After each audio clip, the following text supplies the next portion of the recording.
Leur beauté stupéfiante et chaotique provient du vide intersidéral. Dans la galaxie, les nébuleuses sont tout ce que les étoiles ne sont pas. Ce sont des parcelles de matière qui se mettent ensemble à certains moments et se séparent à d'autres. Des voiles vaporeux, des masses tournoyantes, certaines sombres, d'autres illuminées de couleurs brillantes, beaucoup adoptant des formes étrangement familières. Lorsque les gens regardent des nébuleuses, ils y voient toutes sortes de choses. Ces joyaux de la galaxie ne sont ni des étoiles ni des planètes.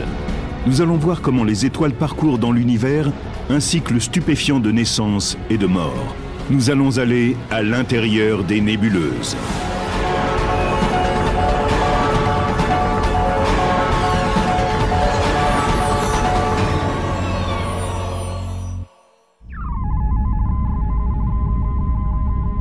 Voici l'une des photos de l'espace les plus célèbres.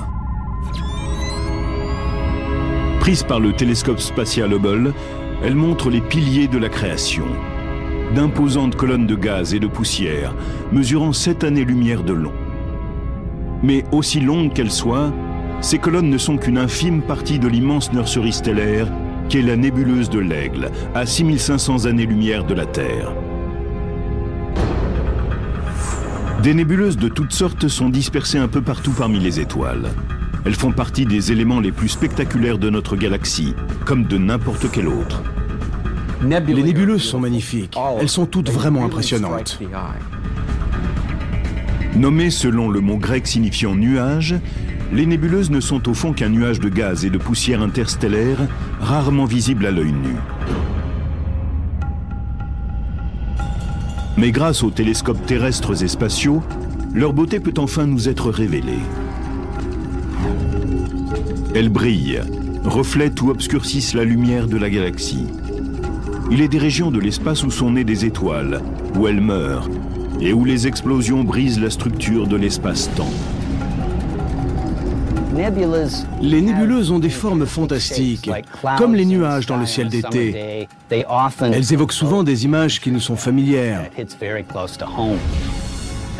Des fleurs, des insectes ou des personnages. Lorsque quelqu'un regarde une nébuleuse, c'est comme dans un test de Rorschach. Il y voit des choses. Les nébuleuses sont enregistrées sous des numéros dans les catalogues astronomiques, mais beaucoup possèdent également un nom inspiré par leur position ou leur forme. Il est facile de voir pourquoi on appelle celle-ci la nébuleuse du papillon, ou celle-là la nébuleuse de la tête de cheval. Et la liste continue. La nébuleuse d'Orion, la nébuleuse de la tête de fantôme, la nébuleuse Stingray, la nébuleuse de l'hélice, de l'œil du chat, nord-américaine, la nébuleuse du pélican. Leurs formes étonnantes en font l'attraction touristique de la galaxie. Admettons que vous soyez en famille dans une soucoupe volante et que vous parcouriez la Voie lactée à la recherche d'un endroit où vous arrêtez, vous irez sur une nébuleuse.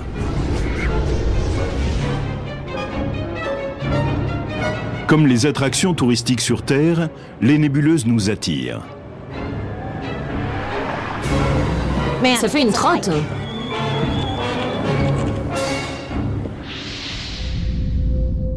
Dans le ciel de nuit, c'est la grande nébuleuse d'Orion qui attire la première notre regard. C'est l'une des rares nébuleuses que l'on puisse voir à l'œil nu. Durant une nuit claire, elle apparaît comme une étoile floue dans l'épée d'Orion, qui est probablement la constellation la plus identifiable. Aujourd'hui, la nébuleuse d'Orion est la zone la plus active de notre galaxie en matière de formation d'étoiles. Elle éclaire le ciel comme nulle autre. En matière de nébuleuse, c'est la star de toutes. Comme les hommes sur Terre sont attirés par les sites touristiques, les astronomes tentent de se rapprocher des nébuleuses. Ils veulent tous les photographier. Après tout, le tourisme, que ce soit sur Terre ou dans le ciel, n'est jamais qu'une histoire de photos. Les photographes de nébuleuses occupent une niche très particulière et très importante à mon avis.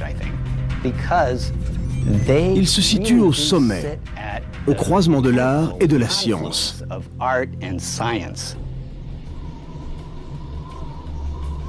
Pour obtenir de bonnes images d'une nébuleuse, il ne s'agit pas uniquement d'une question de points et de déclenchement. Dans les montagnes au nord de San Diego, un groupe d'astronomes amateurs suit une route particulièrement rude dans l'espoir de trouver des nébuleuses et de prendre de superbes photos. Ce long chemin pour arriver jusqu'ici en vaut toujours la peine. Une nuit sous les étoiles, même si je ne prends aucune image, ça vaut le coup. Ça me permet quand même de voir ce que je ne peux apercevoir de chez moi. Avec un équipement aussi sophistiqué, ces enthousiastes ne se contentent pas de prendre des photos. Ici, il s'agit véritablement d'imagerie. Et leurs proies préférées sont les nébuleuses. Pouvoir simplement les regarder et imaginer ce qui se passe dans ce nuage de gaz, apercevoir l'endroit où se forment les étoiles, c'est une expérience sensorielle incroyable.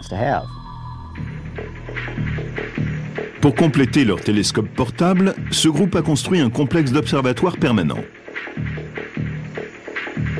À l'intérieur de cette structure qui abrite leur grand télescope, l'astrophotographe Alan Smallbone fixe sur l'objectif un appareil spécifique. Il se prépare à faire des images d'Orion. C'est un objet qui me pose un véritable défi car il y a des zones très lumineuses, des zones très brillantes et des zones très sombres. C'est très difficile à photographier avec précision. Les appareils numériques des astrophotographes actuels imitent la vision des couleurs qu'a l'œil humain. Il y a 3 types de cônes sur la rétine. Ils sont sensibles soit à la lumière bleue, soit à la lumière verte, soit à la rouge. C'est pourquoi on appelle celles-ci les couleurs primaires. Mais la rétine d'un appareil d'astrophoto est une puce informatique, sensible uniquement au noir et au blanc.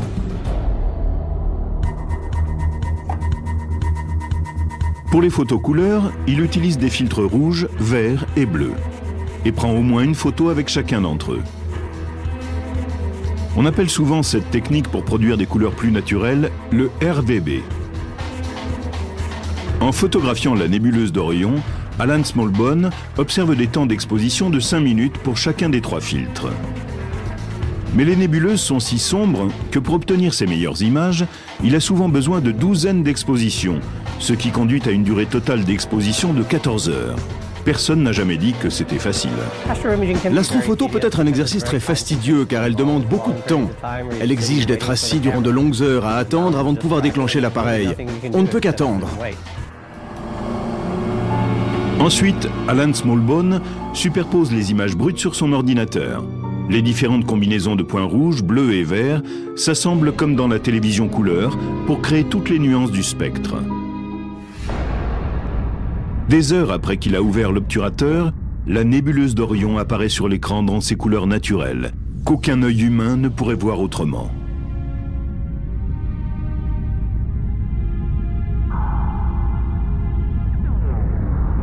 Les images saisissantes de ces nébuleuses montrent la raison essentielle pour laquelle l'astrophoto est une nécessité dans ce domaine. La combinaison du télescope et de l'appareil photo permet de voir des détails dans la structure de la nébuleuse qu'on ne peut apercevoir à l'œil nu. Ils sont tellement légers et troubles.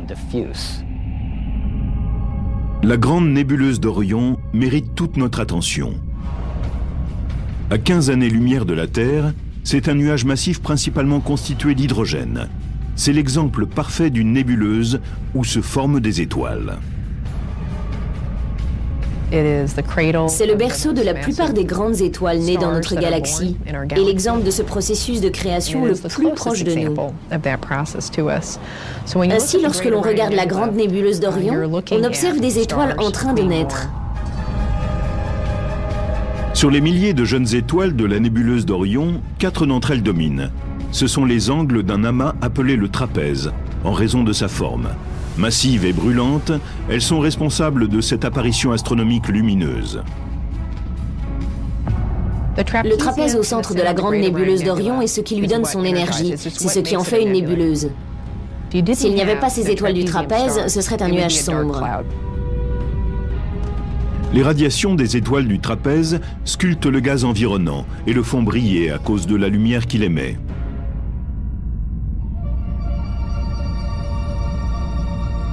Que serait-ce de voler à travers la nébuleuse d'Orion dans un vaisseau spatial?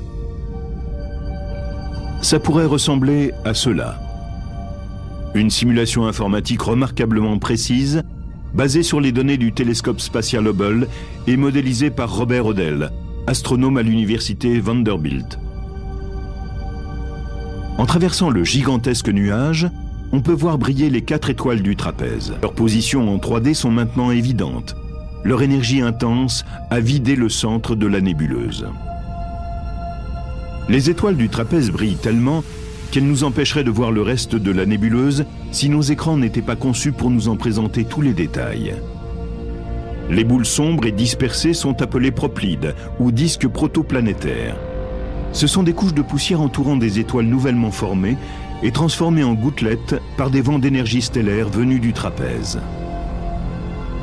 L'un d'eux présente clairement un anneau de débris gravitant autour de son étoile centrale, preuve matérielle qu'un nouveau système de planètes est en formation.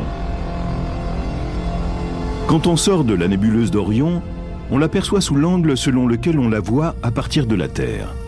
Mais à 1800 années-lumière de là, elle est réduite à une petite tache dans notre champ de vision. Imaginez à quoi cela ressemblerait à seulement 4 années-lumière, la distance de l'étoile la plus proche de nous. Si la nébuleuse d'Orion était à la même distance de nous que l'est l'étoile la plus proche de la Terre, elle serait si brillante que nous ne pourrions percevoir l'obscurité du ciel. Impossible de voir les autres étoiles, nous serions à peine conscients des autres galaxies, simplement à cause de sa grande luminosité. Le monde se résumerait à la nébuleuse d'Orion et au Soleil. Par chance, nous vivons en un point de la galaxie où nos télescopes et nos appareils photo peuvent scruter les cieux pour dénicher les joyaux que sont les nébuleuses. Il en existe 5 types principaux. Les nébuleuses comme Orion, où se forment les étoiles, sont appelées des nébuleuses H2. Ici, l'hydrogène léger est activé par la chaleur des étoiles et émet de la lumière.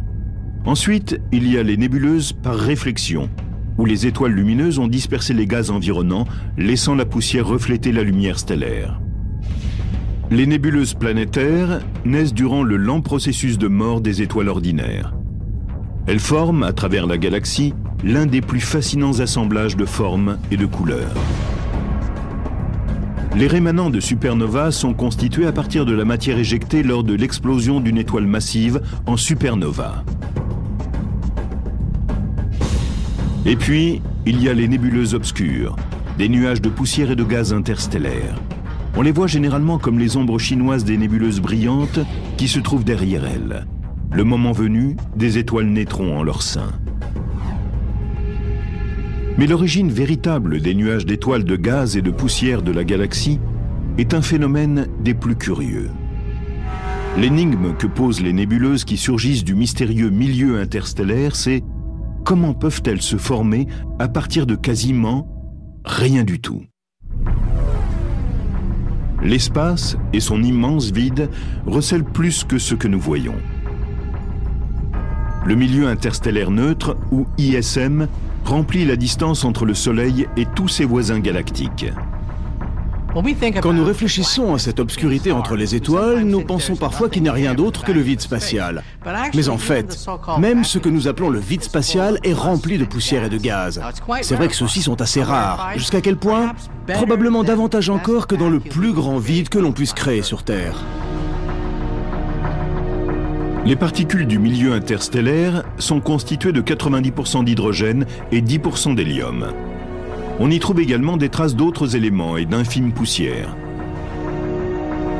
L'existence du gaz et de la poussière est évidente lorsqu'on regarde la Voie lactée. Dans la bande d'étoiles qui se trouve en lisière de la vision que nous avons de notre galaxie depuis la Terre, les espaces sombres semblent vides. Mais en réalité, c'est tout le contraire. Ces espaces ne sont pas dépourvus d'étoiles.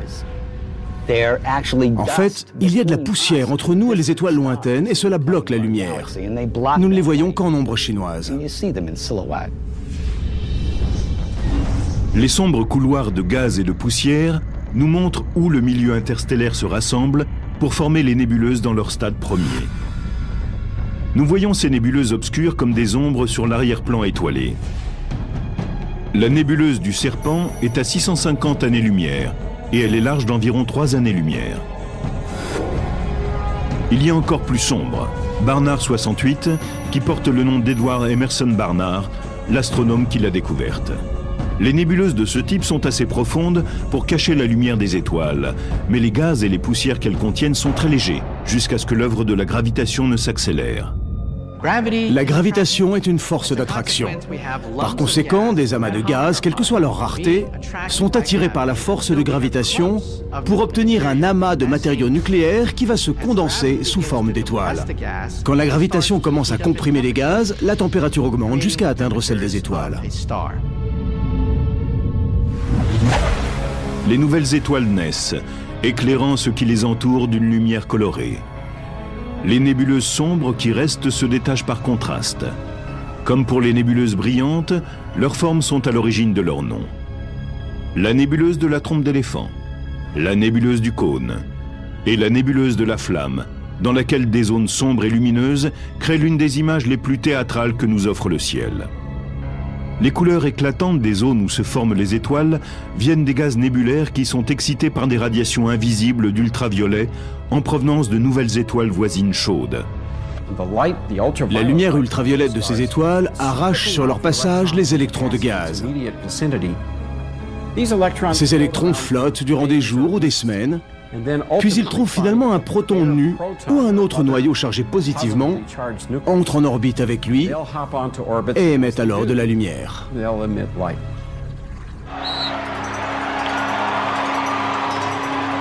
À l'université de Rochester, l'astronome Adam Frank compare l'excitation du gaz dans une nébuleuse à un match de basketball.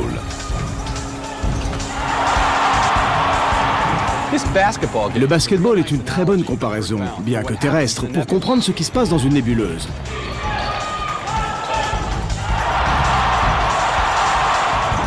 Sur le terrain, on a Rochester qui joue contre l'université de New York. Les joueurs sont comme les étoiles, au centre d'une nébuleuse. Lorsqu'il se passe quelque chose d'excitant, on peut voir la foule s'animer. Le public se lève, encourage les joueurs, ils émettent de l'énergie. Dans ce cas, c'est une énergie sonore. Dans une nébuleuse, c'est une énergie lumineuse. C'est exactement la même chose qui se produit lorsqu'un électron est arraché d'un atome. Il flotte pendant un moment, puis trouve un autre atome avec lequel se recombiner, et il émet alors de l'énergie.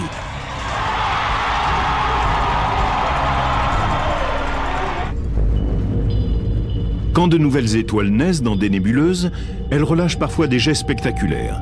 Celui-ci est long de 5 milliards de kilomètres. Ces jets sont des nébuleuses en eux-mêmes, générées par des nuages de gaz et de poussière en orbite et qui envoient du matériel dans de jeunes étoiles.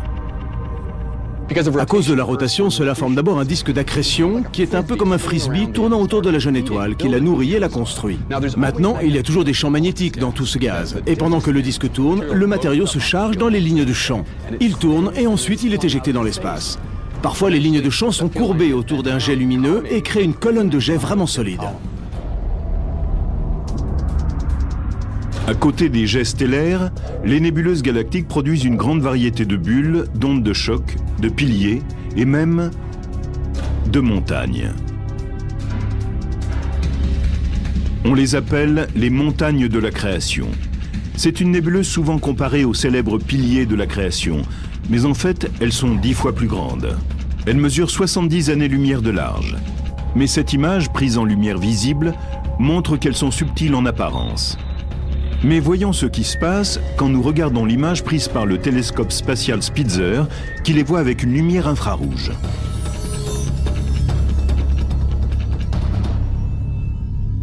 La lumière infrarouge est une lumière dont la longueur d'onde est légèrement plus élevée que celle de la lumière visible.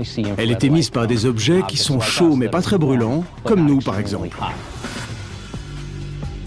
Étant donné que la lumière infrarouge est émise par tout ce qui est chaud, on l'utilise souvent pour détecter la chaleur. Grâce à des appareils sophistiqués, chaque température est détectée comme une couleur infrarouge que nous ne pouvons pas voir. Ensuite, tout cela est transposé en couleur visible que nous pouvons voir. C'est de cette manière que les infrarouges peuvent se servir de la chaleur du corps pour nous montrer des astronomes amateurs qui travaillent dans l'obscurité de la nuit. Autrement, nous devrions allumer une lumière pour les voir. Dans l'espace, les mêmes principes s'appliquent. Voici la nébuleuse de l'Aigle en lumière visible. Mais le télescope à infrarouge Spitzer la voit d'une façon toute différente. Elle dévoile une région de poussière extrêmement chaude que l'on aperçoit ici en rouge. Qu'est-ce qui mène la poussière à une telle température? Les étoiles de la nébuleuse? Non, elles ne sont ni assez lumineuses ni assez chaudes. Mais peut-être une explosion de supernova. Ou peut-être la mort violente d'une étoile. Une supernova pourrait envoyer une onde de choc massive qui aurait un profond impact, parce que la nébuleuse de l'Aigle abrite les piliers de la création. Pour les piliers, ce n'est pas une bonne chose.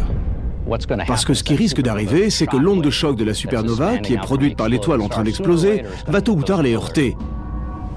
Et quand elle les atteindra, elle va les pulvériser et ils seront détruits. Ensuite, elle laissera les étoiles qui forment les piliers derrière elle.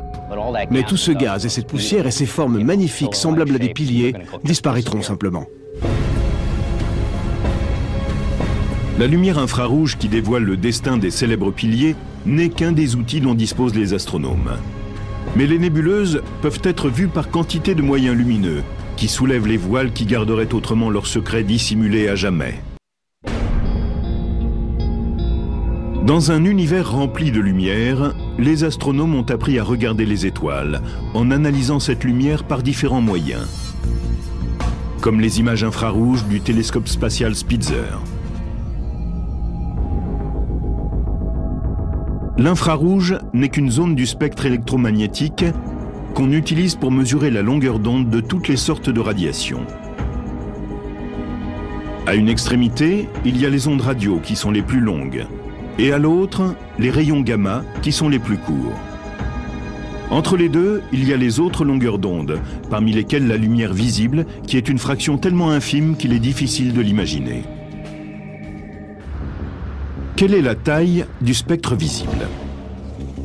Admettons que nous ayons un film qui représente la totalité du spectre électromagnétique et qui s'étendrait sur 3800 km de la Californie à l'Alaska. La section du spectre visible tomberait quelque part au milieu, près de l'Université de Washington.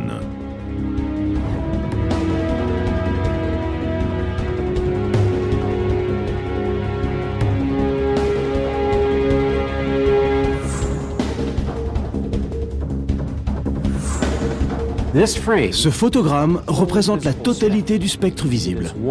Il fait partie d'une bande de 3000 km de long et c'est tout ce que l'être humain est capable de voir. L'importance de ce photogramme, c'est que les étoiles émettent presque toute leur lumière dans cette partie du spectre.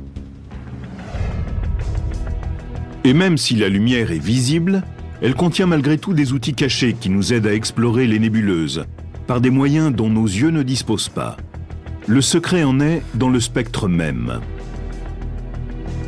La lumière visible dans cette lampe vient du gaz d'hydrogène, qui, excité par l'électricité, forme un plasma brillant, semblable à ce qui se passe dans une nébuleuse.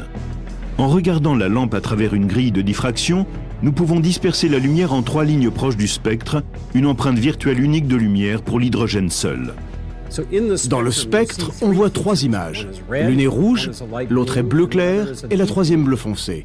Ce modèle de longueur d'onde n'appartient qu'à l'hydrogène. Et il n'y a aucun moyen de confondre l'hydrogène dans le spectre d'une nébuleuse avec un autre élément. C'est comme la foule dans notre partie de basket. La masse des encouragements est produite par chaque supporter individuellement, avec sa voix particulière. Mais vous pouvez les entendre chacune clairement si vous avez les moyens de les isoler.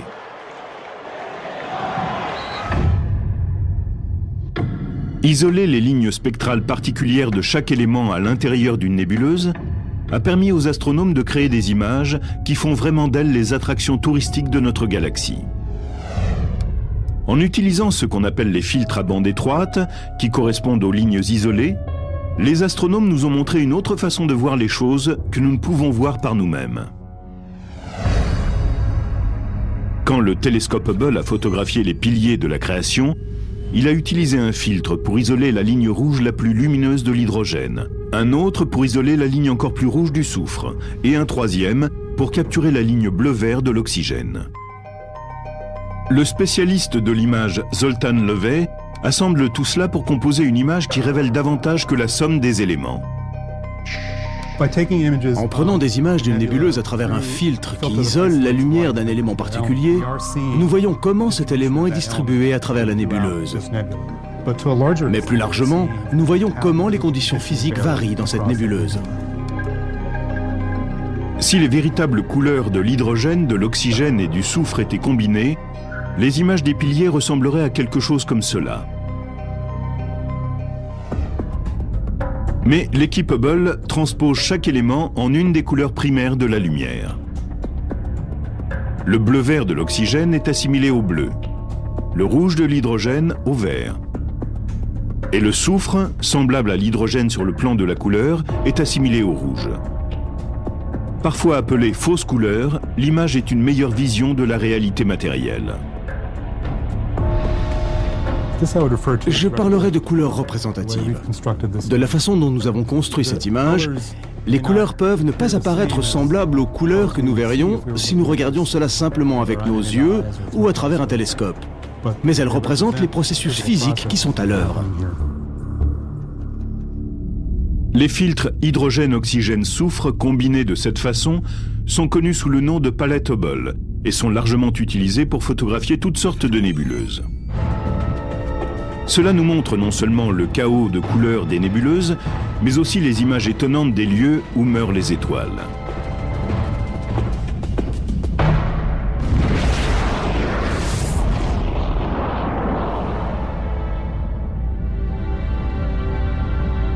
Ces joyaux magnifiques et complexes qui marquent dans le cosmos la disparition d'étoiles sont les nébuleuses planétaires, un terme adopté en 1784.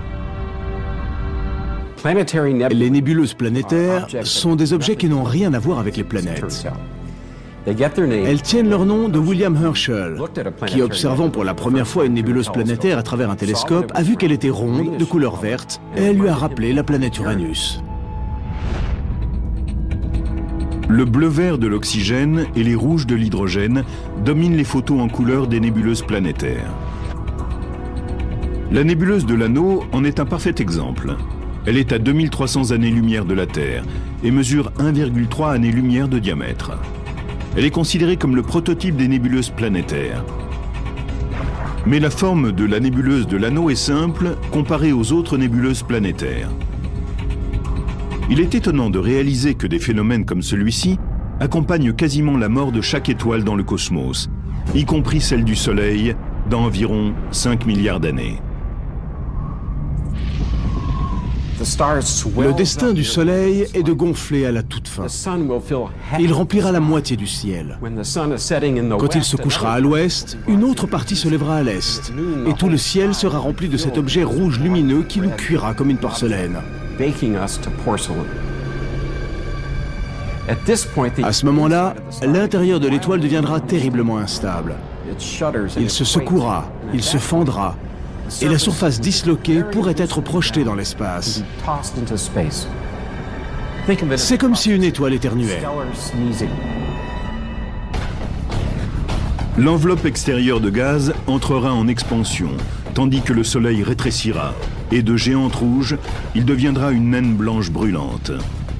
La lumière ultraviolette de la naine excitera le gaz environnant, ce qui le fera briller comme les régions formatrices d'étoiles. Ce phénomène lumineux durera des milliers d'années avant de faiblir et de disparaître. Il est pratiquement impossible de prédire quel genre d'image cosmique produira le Soleil à la fin de son existence. Mais regardez la variété étourdissante de nébuleuses planétaires dans la galaxie. Qu'est-ce qui les rend si incroyablement différentes? Et quel est le moteur de ces formes énigmatiques? On estime à 10 000 le nombre de nébuleuses planétaires dans notre galaxie, chacune représentant la mort d'une étoile à sa manière unique. Bien que chaque nébuleuse planétaire soit générée par un système d'étoiles singulier, leur taille est immense en comparaison. Les nébuleuses planétaires sont immenses. Si j'avais le système solaire entre mes doigts, le rayon d'une nébuleuse planétaire serait entre 1000 et 10 000 fois plus grand. Et à cause de leur grand éloignement de la Terre, la plupart des nébuleuses planétaires nous paraissent être de petits points dans le cosmos. La nébuleuse NGC 2440 est à 4000 années-lumière de la Terre, et bien qu'elle mesure une année-lumière en largeur, sa taille, quand on la regarde de la Terre, ne représente que 4% de celle de la pleine Lune. Seuls les télescopes les plus puissants peuvent en voir le détail. La nébuleuse de l'Hélice est en apparence aussi grande que la Lune, mais elle réclame un certain temps d'exposition pour être vue en entier.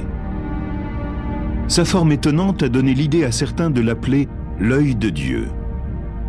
Éloignée de 450 années-lumière, elle fait partie des nébuleuses planétaires les plus proches de la Terre. C'est pourquoi elle a été étudiée avec attention. Cette photo prise par le télescope spatial Hubble est l'une des images astronomiques les plus détaillées qui ait jamais été faite.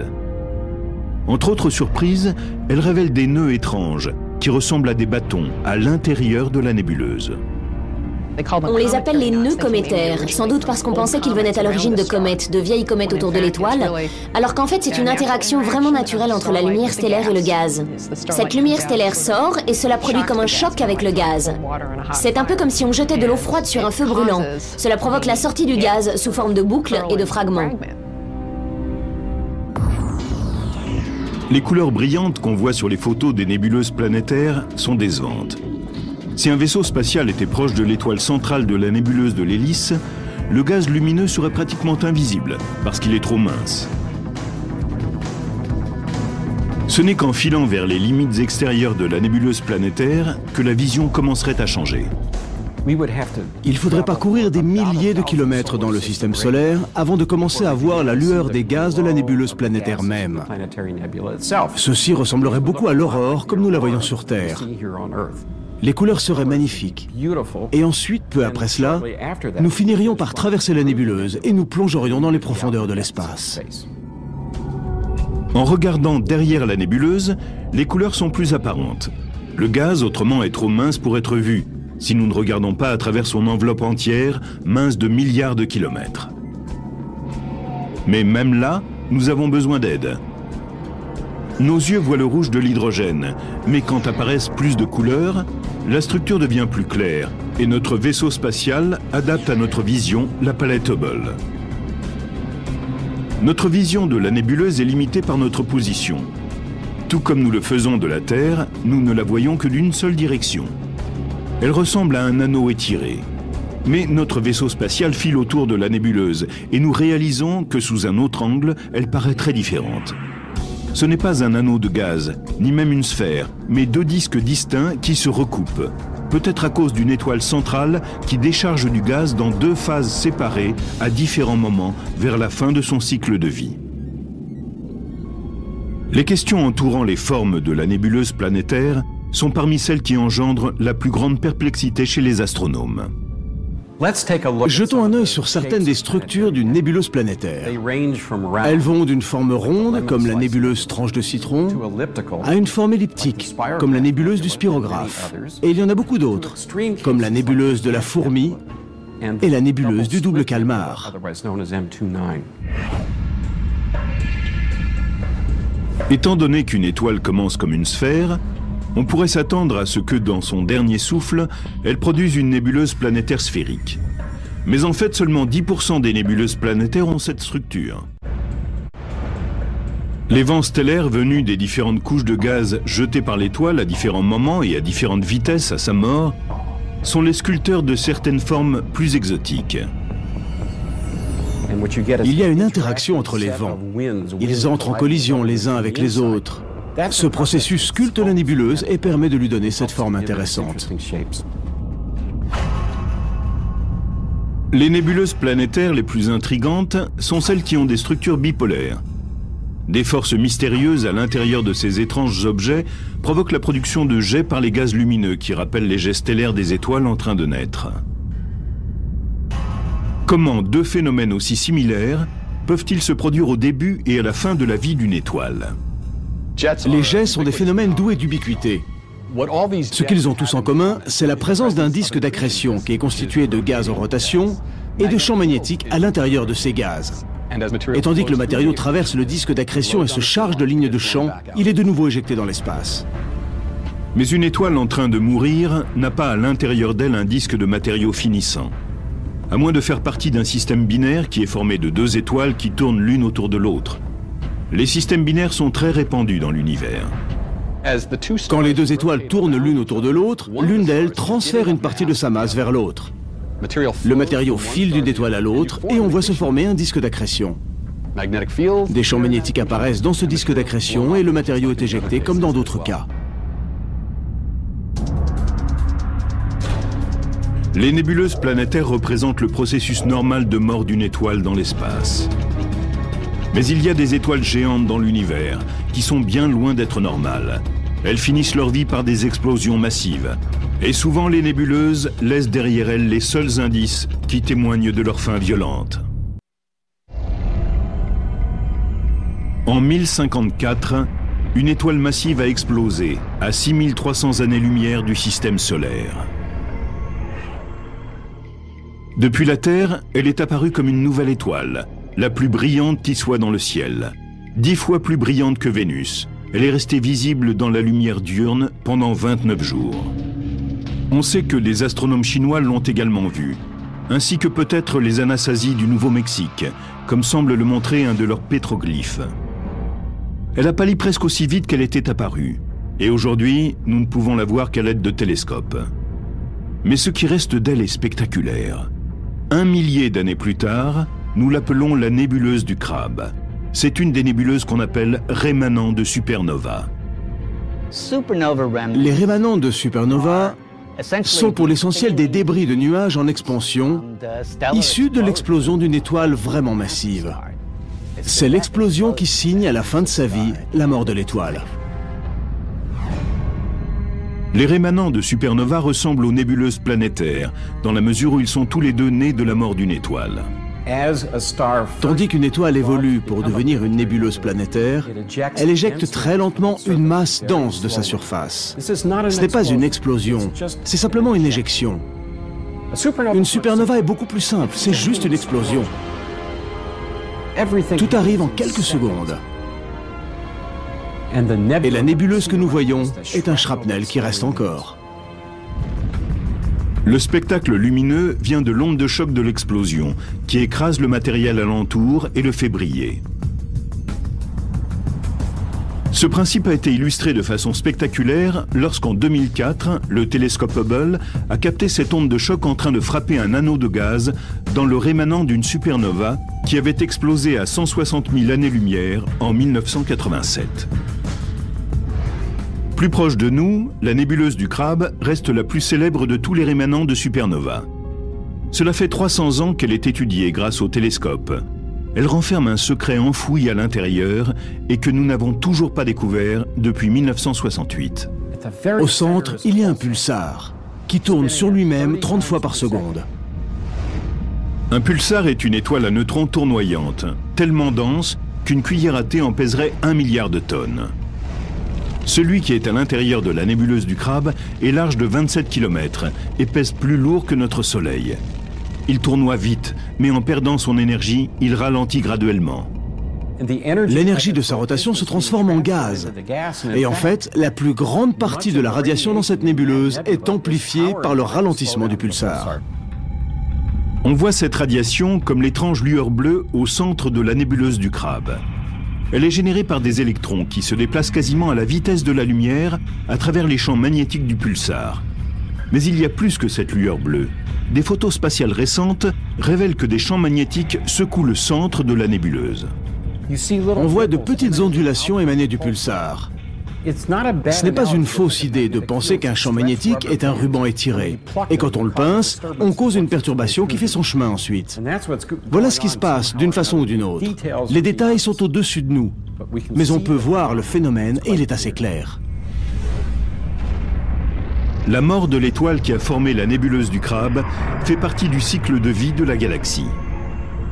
Le gaz expulsé dans l'espace et devenu rémanent de supernovas ou nébuleuses planétaires retourne au milieu interstellaire, où il devient un matériau brut pour les générations futures d'étoiles. Ce processus ne peut pas continuer éternellement, parce que nous avons une quantité définie de gaz d'hydrogène. Tôt ou tard, la plus grande partie de l'hydrogène et de l'hélium qui illuminent les étoiles s'épuise et elles s'éteignent. Aujourd'hui, quand on regarde la Voie lactée, 97% de sa masse est dans les étoiles, 3% est dans les gaz. Et quand une étoile se forme, le niveau du réservoir descend, encore et encore. La formation stellaire ralentira parce que ce gaz est de plus en plus difficile à trouver. Mais des astronomes, à l'aide du Green Bank Telescope, ont découvert récemment une source de gaz dans un nuage massif à l'extérieur de la Voie lactée. La chose très intéressante à propos de ce nuage, qu'on appelle le nuage de Smith, c'est qu'il est très massif. Il a une masse de gaz et de poussière équivalente à 1 million de fois celle du Soleil. Ce nuage se dirige tout droit vers la Voie lactée et dans 20 à 40 millions d'années, il entrera en collision avec nous. Cela crée une pression, une onde de choc, et il fera exploser une génération de centaines de nouvelles étoiles quand il entrera en collision avec la Voie lactée. Quand le gaz du nuage de Smith aura été comprimé par la collision, une nouvelle nébuleuse d'étoiles en formation illuminera la galaxie et le cycle de vie de l'univers continuera. À long terme, pourtant, il n'y aura pas assez de nuages de Smith pour que le processus continue et les nébuleuses disparaîtront graduellement. L'univers est vieux de près de 14 milliards d'années. Si l'on revient dans 100 millions d'années et qu'on regarde la Voie lactée, la grande masse brillante d'étoiles ne pourra plus se former. Tout ce qui restera, ce seront les anciens rémanents d'étoiles qui auront existé dans le passé. Ce sera un endroit ennuyeux, très ennuyeux. Nous vivons une époque passionnante dans la vie de l'univers, avant que les étoiles ne s'éteignent et que le réservoir de nouveaux matériaux ne se soit épuisé. Nous vivons une époque privilégiée. Une époque où le ciel est toujours rempli avec des choses comme la nébuleuse du Grand Orion, les piliers de la création et l'œil de Dieu. Chacune est une petite merveille de la nature dans la grande expansion de l'univers.